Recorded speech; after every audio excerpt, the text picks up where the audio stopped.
It would have been 2.5 miles from where they abandoned the vehicle that was located in Arkansas, that they are believed to have traveled 2.5 miles on the river to where we located the jet ski. A convicted child rapist who escaped prison on a jet ski is finally captured. And we sit down with U.S. Marshal Robert Dickerson, who helped catch the fugitive. Welcome to Sidebar, presented by Law&Crime. I'm Jesse Weber. All right, everybody, you're going to need to buckle up. You're going to need to buckle up because this story, it feels straight out of a movie, maybe even a video game, except this time you're not really rooting for the escapee. This is a real criminal on the run. But we need to start back in 2013, and that is when Samuel Paul Hartman, who was 29 years old at the time, he was sentenced to life in prison for raping his 14-year-old stepdaughter. And he was serving his time at East Arkansas Regional Unit Prison. And by way of geography, it's about 96 miles east of Little Rock. Well, now fast forward to August 12th, 2022, just a little over a year ago. And Hartman is out on a work detail in a field near the detention facility. And while he's out there, his wife, Misty Hartman, and mother, Linda Annette White, they allegedly drive a pickup truck to the field. Gunshots are fired, potentially at or near the corrections officers. And during all this, Hartman is able to get inside the pickup truck and drive away. Then, Hartman, his mother, and wife allegedly drive the truck to the nearby Mississippi River, where they planted 2 jet skis for them to hop on and escape with. Yes, jet skis. Now, the jet skis were later found abandoned on the other side of the river. In fact, a witness allegedly saw a man and 2 women riding jet skis. So now Hartman was on the run for like a little over a year. But on this Tuesday afternoon, the U.S. Marshals were able to locate and capture him at a Quality Inn in Lewisburg, West Virginia. They also apprehended his wife, his mother, as well as his mother's boyfriend, Rodney Trent. Trent is facing felony charges of harboring a sex offender and assisting the trio while on the run. So clearly a crazy story, from a jet ski escape to being on the run for over a year. But in the end, the good guys got him, right?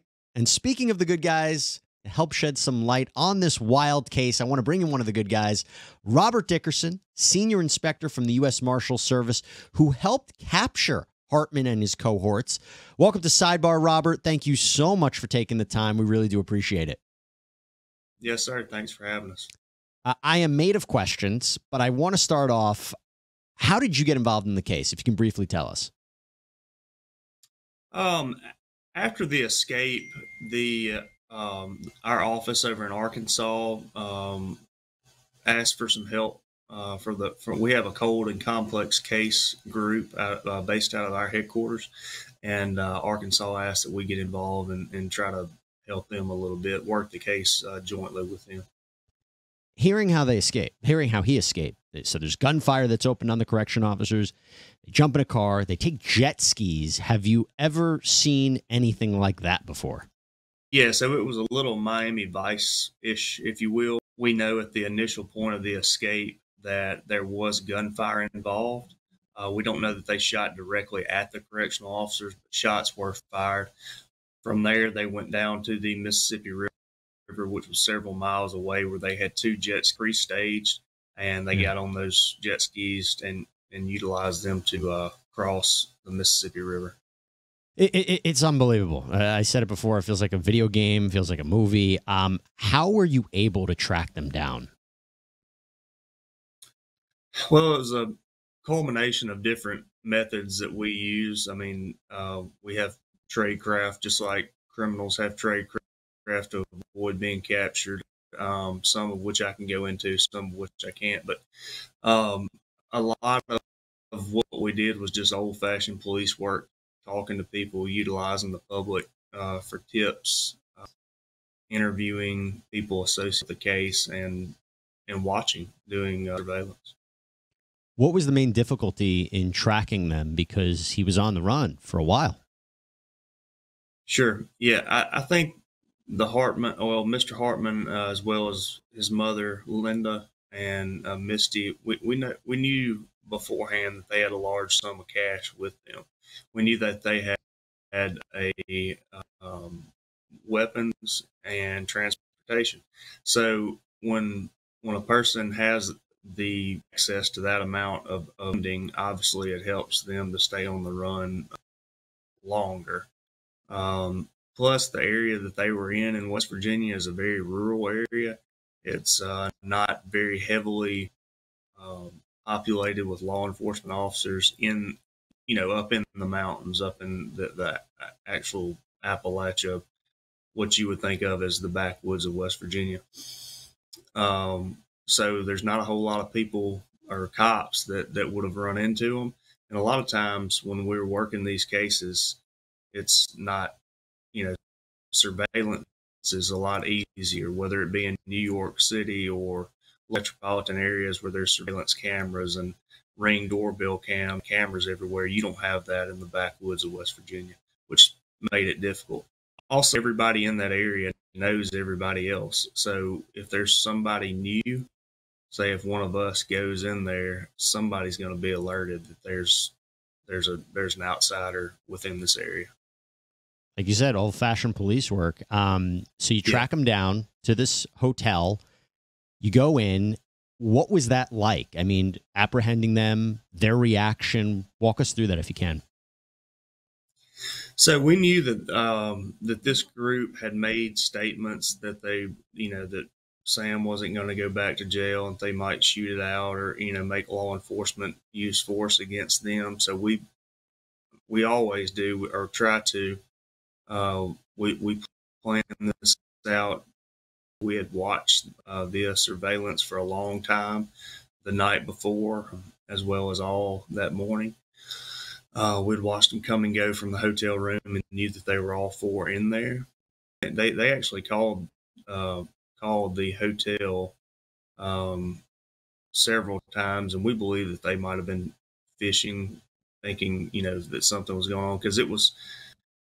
If you would have been there, it's kind of eerie quiet. All the kids are out of the pool now. There's nobody walking around. There's no cleaning people or maintenance people. So we think that they might have got a little hinked up, but it worked out just fine. We were able to surround the hotel and cover all the exits. Of course, the type of hotel room that they were in, there was only one way in and one way out, unless you were to go through the ceiling or the wall, in which they didn't. So we were able to call them out of that hotel room, and they entered without incident. Wow. So meaning they didn't resist at all. They basically complied. I mean, did they seem like shocked? Were they saying, no, that's not us? Or did they know, like, hey, the jig is up? No, they didn't have a chance. I believe that they're smart enough people to know that we knew who they were. When we were calling them out of the room, which we did not make entry into the room. We simply got on a PA system, surrounded the room, and started calling them out, saying, Sam Hartman, U.S. Marshals, come out. It took a little while for them to come out, but they eventually did with their hands up and got down on the ground. I was hoping you could explain something. There's this picture that's circulating of Hartman with blood all over his face. He's with handcuffs on after he was apprehended. What's that about? There was glass, so we did some units actually deployed some gas into that room, some like tear OC gas in case they wouldn't come out. That kind of burns your eyes and makes you.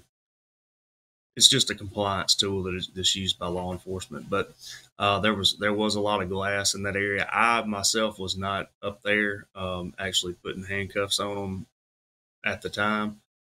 So I did see that picture. I'm not sure what caused the cut on his face. It could have been glass. It could have been concrete. I can't answer that. And if it was even his blood, or that's a separate issue. Any idea what they have been up to since this escape for the past year?